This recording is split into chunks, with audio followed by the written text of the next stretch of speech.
How did you find your way into senior housing? Well, I found it because our own family member had to go into one, and it was a really bad experience for us. He went into a place with 200 plus beds. So, like, my father's dad was 79 when he had his first stroke, and we had his second. That was pretty much towards the end, right?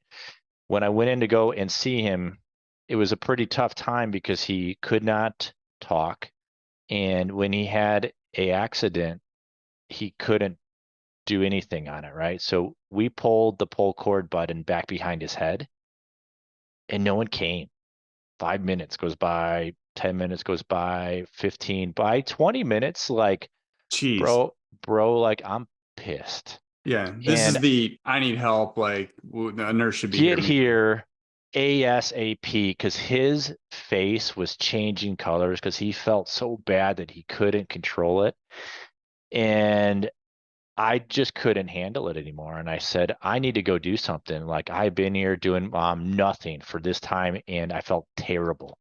And I went to go down to get the two people to help him. And I was not very polite. I was angry and I said, get over there and hurry up. And after I went home, I felt bad because I said, shit, what's going to happen after I'm gone? Those two people aren't going to offer anything of help. And I said, I probably actually hurt him.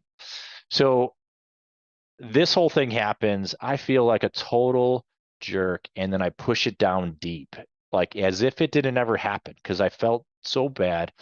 Fate is going to have it where I get pulled back into it about 5 years later. My father-in-law plays the piano down in Florida 328 times per year at the old folks home for $35. And the painful part, Chris, is that he tells the same jokes over and over. So it is painful, anyways. But one of the things that I figure out is when I go to these buildings with 100 to 200 people, that feeling that I had back before kept coming back up. Mhm. So I'd be like, Kelly, is there anything that I can do that I don't have to go? So I will cook. So I'll clean. Is there anything I can do? And she just says, no, you have to go. This is the only time you have to see him. And this time was different though, Chris, because we pulled into a house. And I said, text your dad, where are we at? I have never been in a home before. So we go into a 5 bedroom house and this was different. It didn't have the typical odor. When you go into these places with 100 to 200 beds, the odor isn't very good. The atmosphere is terrible. And this was different. I'm in a home with 5 people and I go, huh, what is this? And I discovered that that's how they're able to do it down in Florida. There's 1,800 of them. In California, there's 2,800. In Texas, there's 55,000. And I go back home and there's 55. And I said, well, that's an opportunity because it was cool. So I basically There's jumped it. 55 where you live in your market, right? And where is that? So, like, homes in the entire part of, so like, Illinois, the entire state. There was Jeez, 55, Chris, jeez. compared to 55,000 in Texas. So Phoenix, Arizona has 3,000 in just Phoenix. Hmm.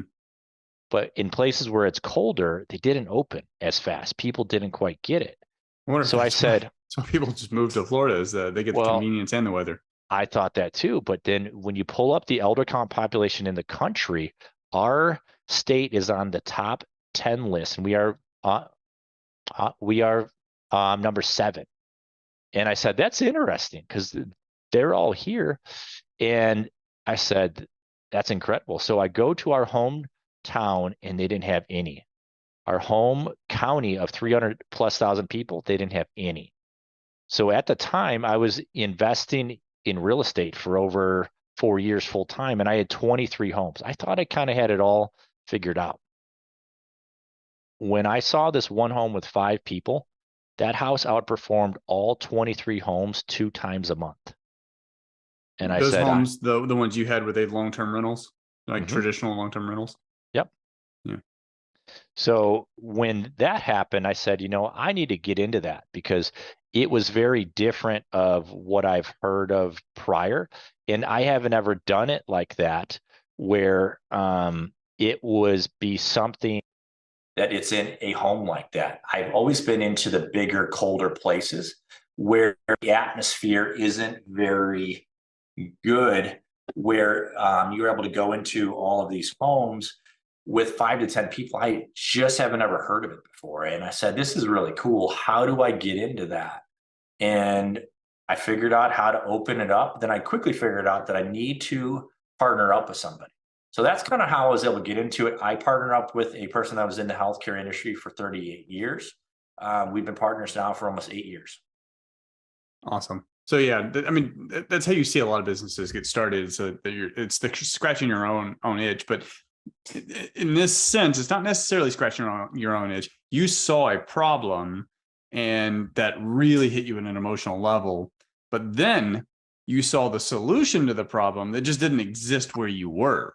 And you were able to take that solution back to your hometown, find a good operator that knew, at least had more knowledge of that industry, apply your expertise in what you do, and start building from there. Does that sound about right? That is, we did all of the OpCo in-house. We built it how I felt it had to be done. So our first house, I was able to buy for $250,000. I put $550,000 into it. So I went over the top. But I felt like if I'm going to ever open up any home, it needs to be of the caliber that if we're going to put our own family member in there, like it's up there. Yeah. And that's how I have done everything for the past 8 years. And as we have been able to open up other homes, we always kept that because we felt that like we can change the industry. We can be part of changing how it's done going forward. Yeah. And it isn't able to happen overnight, but if you just keep on going and to do homes, we can change how people think of it. Because today, so like most people think of the industry as these 100 to 200 bed type places, which I often compare them to the taxi industry, right? They have been there forever. Everyone thinks that is going to be how you do it. And then came Uber, right? Uber changed how people thought of the industry, because they would just order it off your phone compared to the old way of taxi. We are the Uber of the industry, changing how people think of caring for their elder parents. Because if you think of it this way, if your parents' parents came out of a home, whoever thought it was a good idea to put them in a giant place that's 200,000 feet? Probably not them, right? Yeah. Probably the owners that go, well, if I put 200 people in here, we can profit a ton of money. But that is what the issue is. We are doing it differently by taking cozy homes that are only 10 to 20 people per home. But our aim is to do hundreds or thousands of them.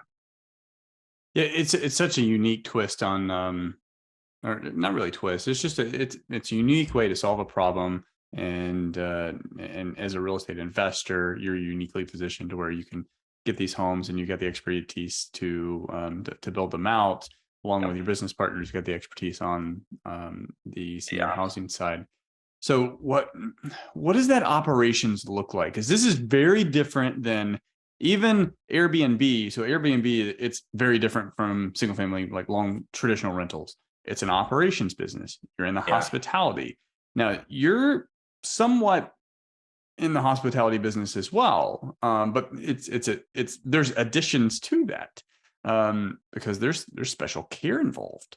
There's a lot of care. The overall ops piece is tough. It is more of a healthcare operating company every day that happens to have a asset underneath. That's how you have to think of it. Anyone that has the experience flipping homes, you won't just jump into this and then operate this. You have to have, we have for our first home, right? Our first home had 10 people in there. We had 4 rooms that had their own room. And then we had 3 rooms that there was 2 people each room. But for those 10 people, we had 2 full-time people there to help 10 people. So it was a caregiver to every 5 people for the first 5+ years. We did that because when you have that type of care, you can offer awesome help. Compared to the competition, A caregiver has to care for 20 to 30 people. That's what I would have figured. Like nursing, I would have figured So 20. that's the issue, Chris, is if you were fantastic at it, could you care for 20 people properly? What if 2 people had a accident at the identical time and they asked for your help? Yeah. So like, who would you pick? And what happens is people are able to have accidents and they just have to wait and wait and wait. Yeah. And that isn't how it ought to be. We are using technology that's changing that. People get changed quickly because we are using technology, and that's what the industry is going to turn into. Just how taxi is old now. People aren't going to ever have to do that anymore because you just order it all on your phone. Yeah. Same thing where if you have a accident, I don't think I would ask for any help because I would feel terrible that I couldn't have that part fully controlled. But through an app that can tell that they had an accident, the person can offer to help me because they don't have to ask me anymore. That's how it ought to be. Yeah.